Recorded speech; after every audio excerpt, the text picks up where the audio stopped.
Yes. It's steel. But you can't be any geek off the street. Gotta be handy with the steel, if you know what I mean. Keeping it real.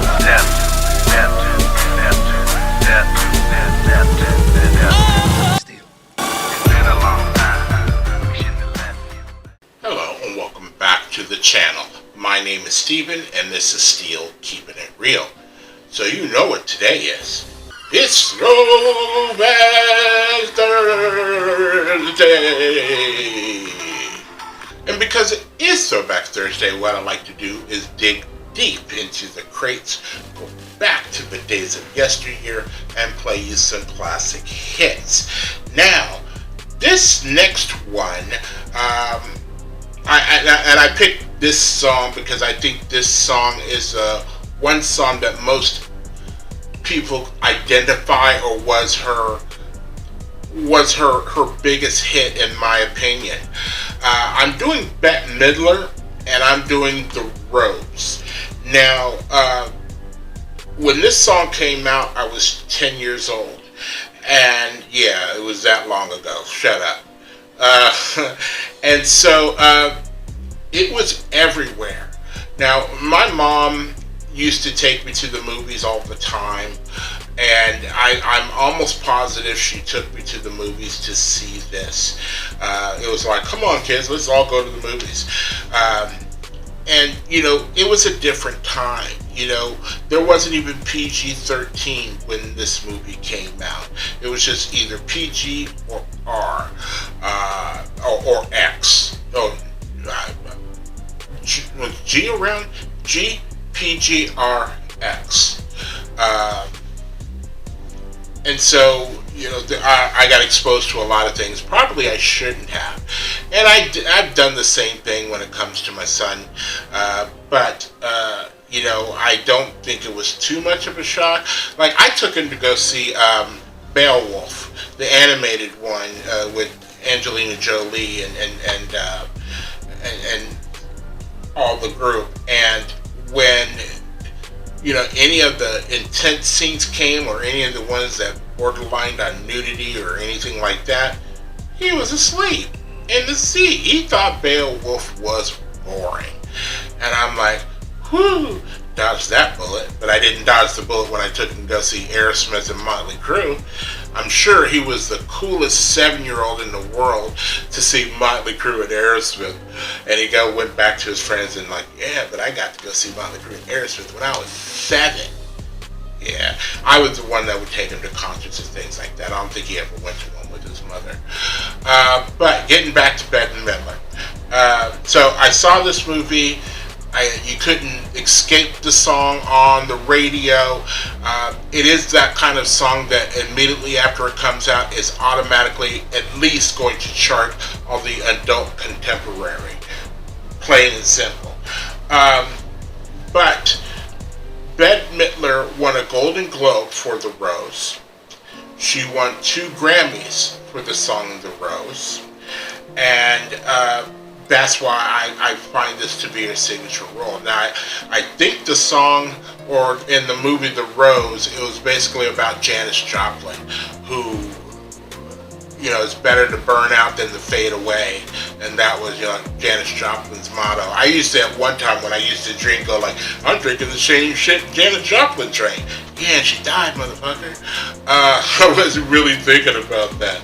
But she was doing a whole bunch of other stuff too. But, you know, on top of that, chasing it with Southern Comfort. So that's why. If you like videos like this, or songs like this, and others on my channel, please don't forget to hit the like button, the subscribe button, and the notification button, because I'm doing at least 15 videos each and every week. So, without any further ado, here is Bette Midler with her 1979 classic hit from the movie The Rose. And here we go.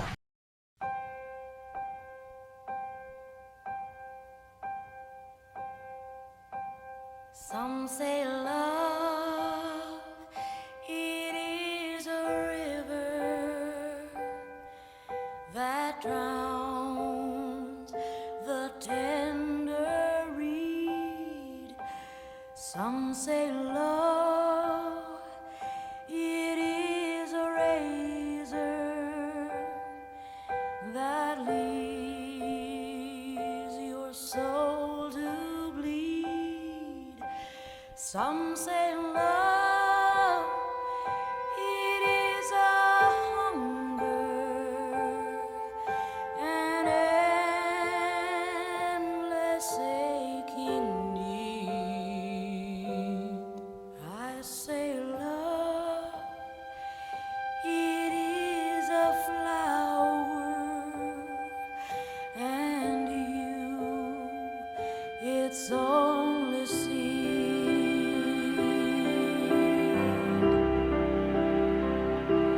It's the heart afraid of breaking that never learns to dance. It's the dream afraid of waking that never takes the chance. It's the one who won't be taken, who cannot seem to give, and the soul afraid of dying that never learns to live.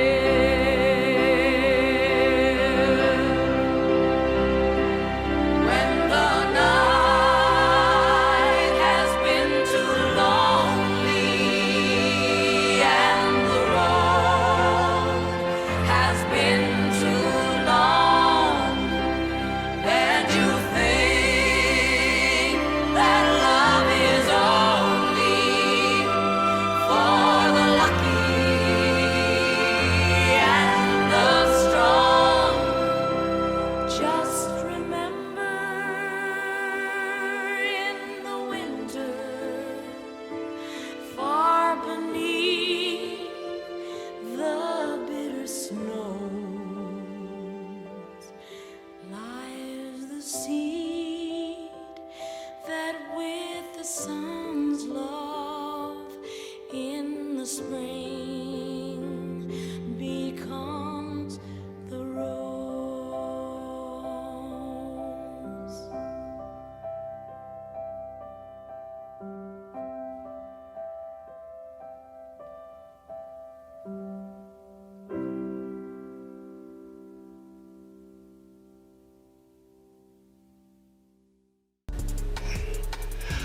So, since I brought you all down, that actually, I got goosebumps. It's just one of those songs that you might not hear all the time, but especially with the video, because what I remember from a 10-year-old, and I haven't watched the movie since then, but it's like ingrained in my mind, and watching this video kind of reinforced it.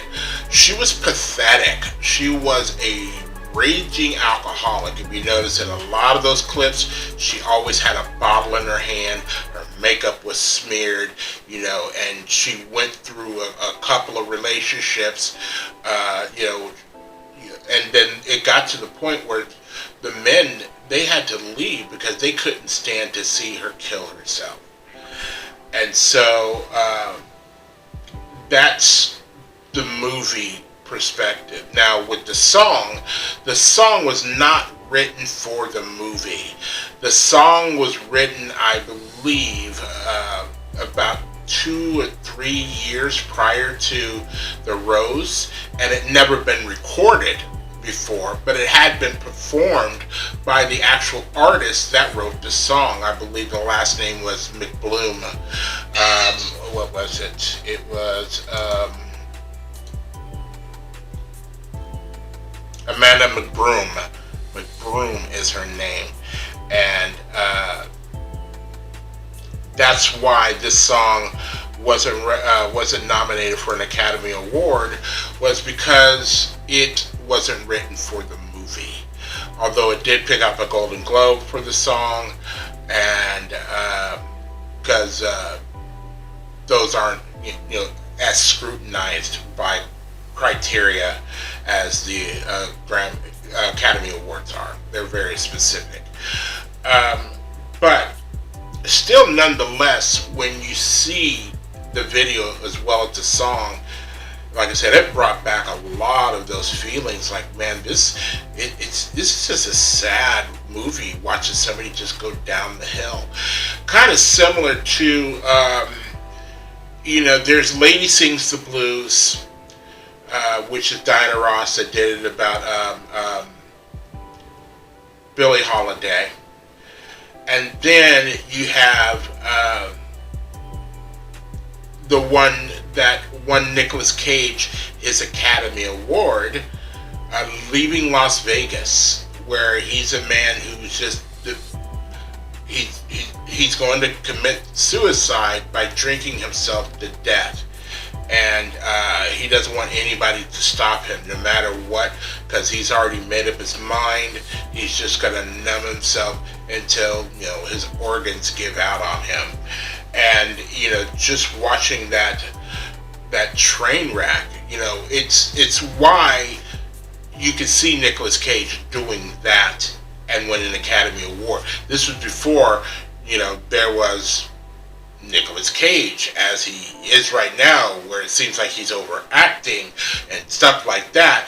And in a way it worked, but he's thinking like, hey, I won an Academy Award off of this shit, and everybody liked it, but I don't necessarily think of it as overreacting or overacting. I think of it as this is his interpretation. Nicolas Cage is very eccentric. But going back to Bette, one of the big things I remember around the time that The Rose came out is that she had a one-woman show that was like comedy and singing and things like that, almost like a Jamie Foxx, and it was very popular back in the day. Everybody had seen at least one or two of her specials or her live performances, and then she goes on to have a wonderful comedic actress run. Beaches is still considered a comedy, no matter how much you cry on it. It is still a comedy drama, or a dramedy is what it's called. But if you are still here, thank you very much for staying tuned. I really do appreciate it. First and foremost, I want you guys to like the video as much as I like making them for you. After that, all you need to do to help me out with my channel is to like, subscribe, share, and comment.